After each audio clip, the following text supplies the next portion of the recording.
Police Rajesh के घर से निकल ही रही थी कि अचानक एक पुलिस वाले की नज़र राजेश के घर में रखे डीप फ्रीजर पर पड़ती है।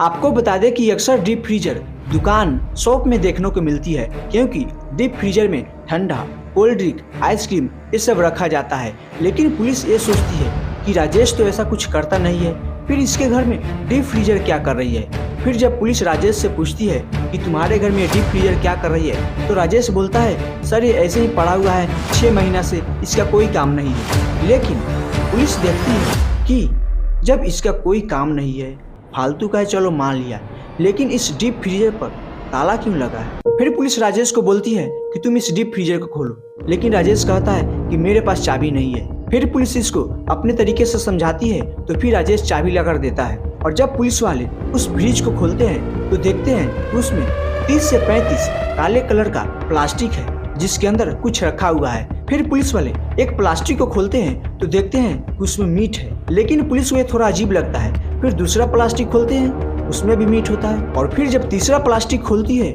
तो जो पुलिस उस प्लास्टिक में देखती है, उसे देखने के बाद पुलिस के पैरों तले जमीन खिसक जाती है, क्योंकि पुलिस उसमें देखती है कि किसी इंसान का हाथ और उंगलियां है। फिर पुलिस सारे प्लास्टिक को खोलने लगती है तो देखती है उसमें बॉडी के सभी पार्ट पड़े हुए हैं और कुछ पार्ट गायब है। फिर जब पुलिस राजेश से पूछती है कि ये किसकी बॉडी है, तो फिर राजेश बताता है ये किसी और की नहीं बल्कि मेरी पत्नी की है। ये सुनने के बाद पुलिस वाले के हाथ पैर कांपने लगते हैं। लेकिन सवाल यहाँ पे उठता है कि आखिर राजेश ने अपनी पत्नी की हत्या इतने निर्मम तरीके से क्यों की। लिटरली ये वीडियो सुनने के बाद आपकी आत्मा कांप जाएगी। तो चलिए इस वीडियो की शुरुआत करते हैं। इस कहानी की शुरुआत होती है देहरादून से, जहां 1973 में राजेश का जन्म हुआ था। राजेश देहरादून में अपना स्कूलिंग खत्म करने के बाद दिल्ली चला जाता है, और दिल्ली जाने के बाद वह एक अच्छे से यूनिवर्सिटी में अपना एडमिशन कराता है और वहीं पे पढ़ाई शुरू कर देता है। और पढ़ाई के दौरान ही इसकी मुलाकात होती है अनुपमा गुलाटी से। आपको बता दें कि अनुपमा गुलाटी उड़ीसा की रहने वाली थी और इसका जन्म 1974 में हुआ था, और यह उड़ीसा से दिल्ली पढ़ाई करने के लिए आई थी राजेश के तरह ही। अनुपमा अपनी पढ़ाई को लेकर बहुत सीरियस थी और वह पढ़ाई में बहुत तेज भी थी। उसे पढ़ाई के साथ साथ नई चीज़ें का खोज करना बहुत अच्छा लगता था। नई चीज़ें जानना, नई चीज़ों के बारे में जानकारी लेना, ये सब उसे अच्छा लगता था। और राजेश भी पढ़ाई में बहुत तेज था अनुपमा की तरह, इसलिए इन दोनों की दोस्ती बहुत ही जल्दी हो जाती है। और फिर दोस्ती होने के बाद धीरे धीरे दोस्ती प्यार में बदल जाती है। और फिर कुछ दिन पढ़ाई करने के बाद जब इन लोगों की दिल्ली में पढ़ाई खत्म हो जाती है, तो फिर ये लोग अलग अलग हो जाते हैं। लेकिन ये लोग छुप छुप कर मिलते थे अपने माता पिता से। राजेश भी मिलता था और अनुपमा भी राजेश से मिलती थी छुप छुप कर। और तभी दिल्ली के पढ़ाई खत्म करने के बाद कुछ टाइम बाद ही राजेश की जॉब हो जाती है। तो राजेश सोचता है कि इसकी जॉब हो गई है, अब यह सेटल हो गया है, तो क्यों ना यह अब अनुपमा को प्रपोज कर दे शादी के लिए। फिर एक दिन राजेश अनुपमा को शादी के लिए प्रपोज करता है, और फिर अनुपमा भी शादी के लिए मान जाती है। और 1999 में राजेश और अनुपमा की शादी हो जाती है। और शादी के बाद राजेश अपने काम को बहुत ही दिल से सीरियस होकर मन से करता है, ताकि इसकी प्रमोशन हो जाए और यह और हाई लेवल पर चला जाए। और ऐसा ही होता है, राजेश का प्रमोशन हो जाता है, और वो भी सीधा अमेरिका। फिर जब अमेरिका प्रमोशन हो जाता है तो राजेश और अनुपमा दोनों अमेरिका शिफ्ट हो जाते हैं। और अमेरिका जाने के बाद राजेश अपने काम पर चला जाता था और अनुपमा घर में ही रहती थी। ऐसे ही कुछ टाइम बीतता है तो फिर अनुपमा घर में रह कर बोर होने लगती है। तो फिर एक दिन अनुपमा राजेश से बोलती है कि तुम मेरे लिए एक अच्छा सा जॉब ढूंढ दो, क्योंकि मैं घर में रह कर बोर हो गई हूँ। ना कोई दोस्त है, ना कोई बात करने वाला, ना किसी से मिलने जाती हूँ, ना किसी से कोई मतलब। इसलिए मेरे लिए अच्छा सा एक जॉब ढूंढ दो, ताकि मैं बाहर जाऊँ, घूमे फिरूँ, तो मेरा भी मन लगेगा। और यहाँ तक बात सही भी थी, लेकिन राजेश इसे जॉब से मना कर देता है कि नहीं, जॉब नहीं करना है। फिर कुछ टाइम बीतने के बाद फिर एक बार और अनुपमा बोलती है राजेश से कि तुम मेरे लिए जॉब ढूंढ दो, क्यों नहीं ढूंढ रहे हो। लेकिन फिर राजेश मना कर देता है, और इसी बात को लेकर इन दोनों में बहस छिड़ जाती है, झगड़ा हो जाता है। और फिर एक दिन अनुपमा सोचती है कि अगर हमारे बच्चे हो जाए तो मैं बिजी हो जाऊंगी और हम लोग में झगड़ा भी नहीं होगा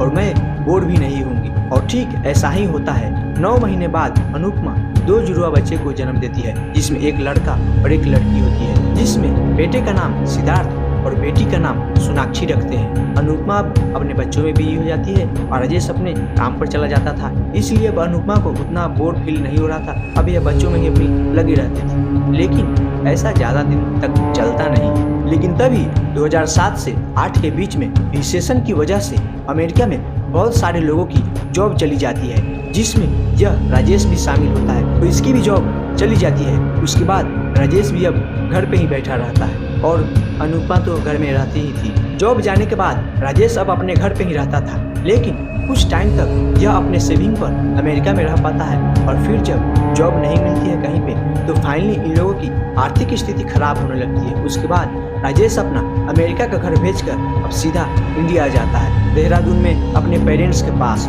कुछ टाइम तक रहने के बाद ये लोग अपना एक अलग किराए का मकान ले लेते हैं प्रकाश नगर में और वहीं पे रहने लगते हैं। और कुछ टाइम प्रकाश नगर में रहने के बाद ही राजेश को कोलकाता से कॉल आता है, इसको सॉफ्ट इंजीनियर में एक अच्छी जॉब मिल गई। लेकिन वह जॉब इतनी भी अच्छी नहीं थी कि राजेश अपने फैमिली के साथ वहाँ कोलकाता में जाकर शिफ्ट हो जाए। इसलिए राजेश डिसीजन लेता है कि यह अकेले ही कोलकाता जाएगा और अपनी पत्नी को यहीं देहरादून में यानी प्रकाश नगर में रहने देगा।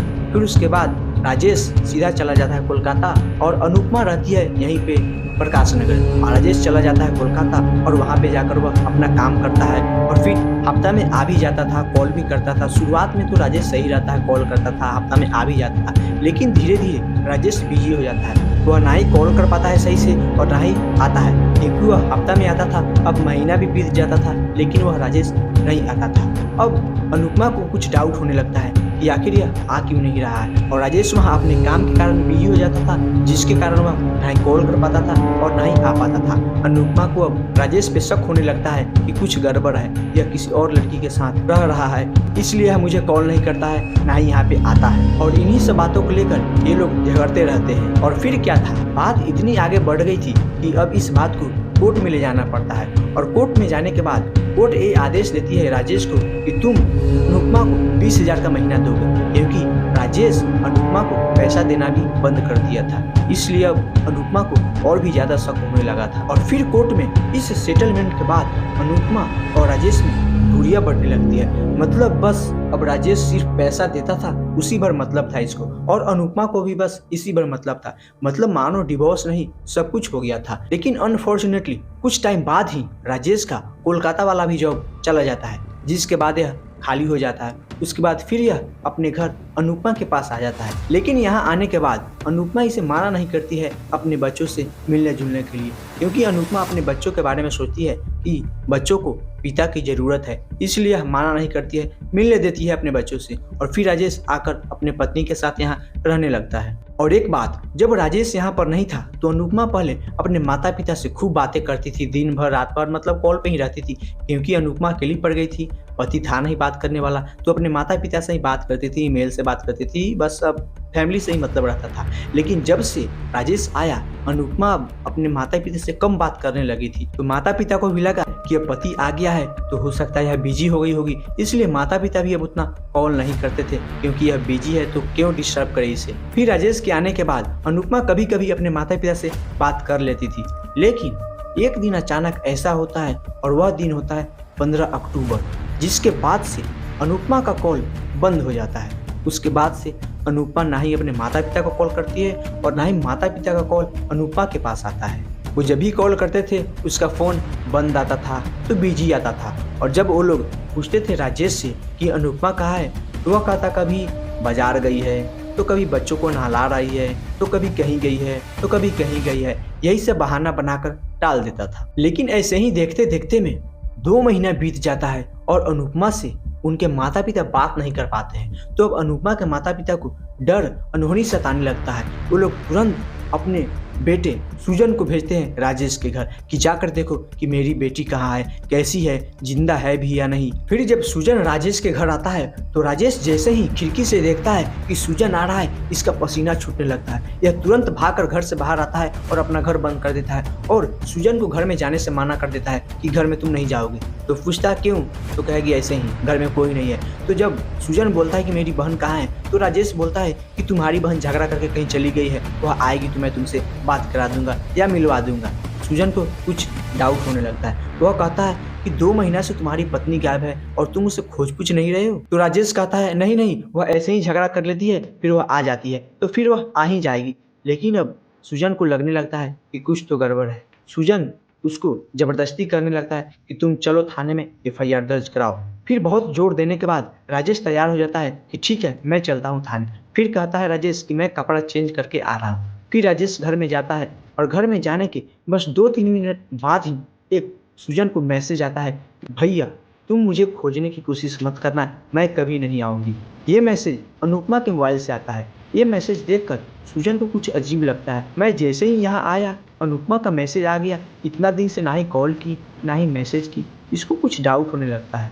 फिर राजेश जैसे ही कपड़ा चेंज करके आता है, सुजन यह मैसेज दिखाता है कि ये देखो अनुपमा ने मैसेज की है कि मुझे ढूंढने की कोशिश मत करना, मैं नहीं आऊँगी। और ये मैसेज जैसे ही राजेश देखता है कहता है अरे मैं तो कह ही रहा था कि वह झगड़ा करके गई है, वह आ जाएगी, तुम टेंशन मत लो।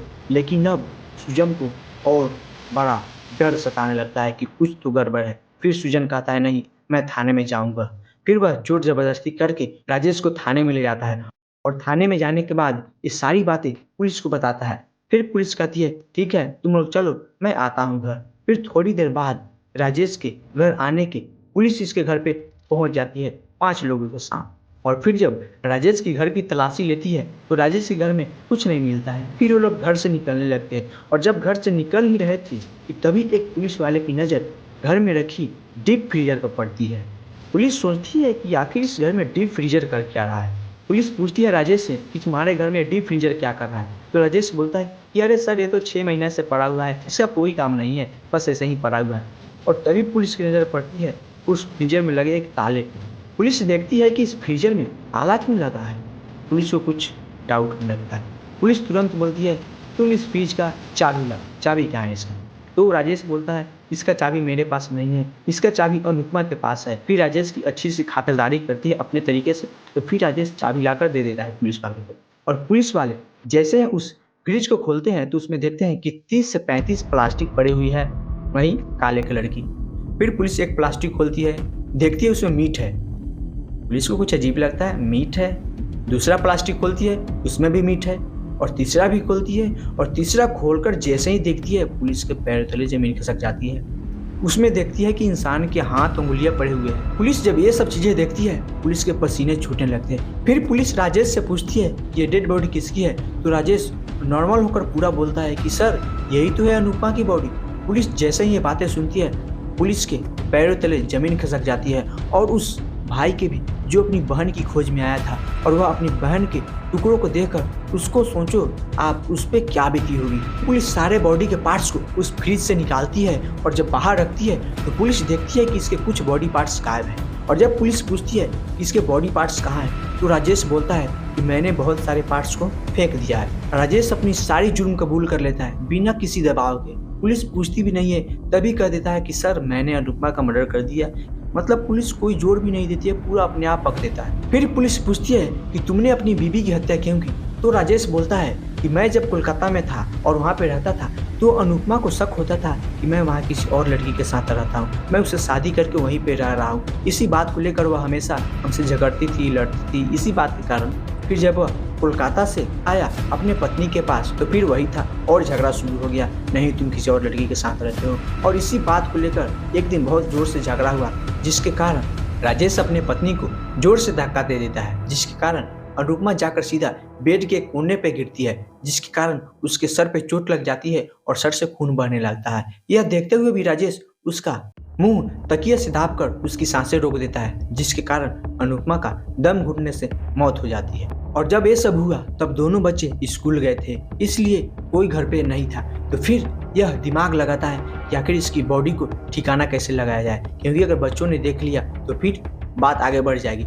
इसलिए यह बच्चों के आने से पहले अनुपमा की बॉडी को एक बाथरूम में जाकर छुपा देता है। फिर बाजार जाता है और वहाँ से इलेक्ट्रिक आरी, ब्लेड, चाकू, मतलब काटने की सभी चीज़ें लाता है और लाने के बाद सबको घर में रख देता है। फिर अगले दिन बच्चे को फिर स्कूल भेज देता है और फिर उस बॉडी को बाहर निकालता है और एक रेफ्रिजरेटर यानी डीप फ्रीजर भी खरीद कर लाया था उसको लाता है, रख देता है घर में और फिर अनुपमा के बॉडी को टुकड़े में कर उसी फ्रिज में डाल देता है। और फिर उसके बाद क्या था। बच्चे जब पूछते थे मम्मी कहाँ है, तो बोलता कभी नानी के घर गई है, तो कभी मौसी के घर गई है। मतलब इसी को कहकर बच्चों को मतलब बस बहला फुसला देता था। बच्चे अभी छोटे थे, उसे कुछ उतना आइडिया था नहीं। और जब यह बच्चों को स्कूल छोड़ने जाता था, बस उसी में 1-2 प्लास्टिक रख लेता था उसके बॉडी का पार्ट का, जाता था वहीं जंगल में फेंक देता था। बॉडी को खत्म करने के चक्कर में था, तब तक यह पकड़ा गया। फिर पुलिस इसे अरेस्ट करती है और फिर 7 साल तक इसकी जांच चलती है और फिर जांच चलने के बाद इसे उम्र कैद की सजा सुनाई जाती है और 2 जो इसके बच्चे होते हैं उसे इसके सूजन यानी इसके साले के पास छोड़ दिया जाता है। अब सूजन ही इस दोनों बच्चों को संभालता है और इसकी ज़िंदगी और परवरिश सब करता है सूजन ही। तो दोस्तों आज की वीडियो यही थी। आपको वीडियो कैसी लगी कमेंट सेक्शन में ज़रूर बताएं।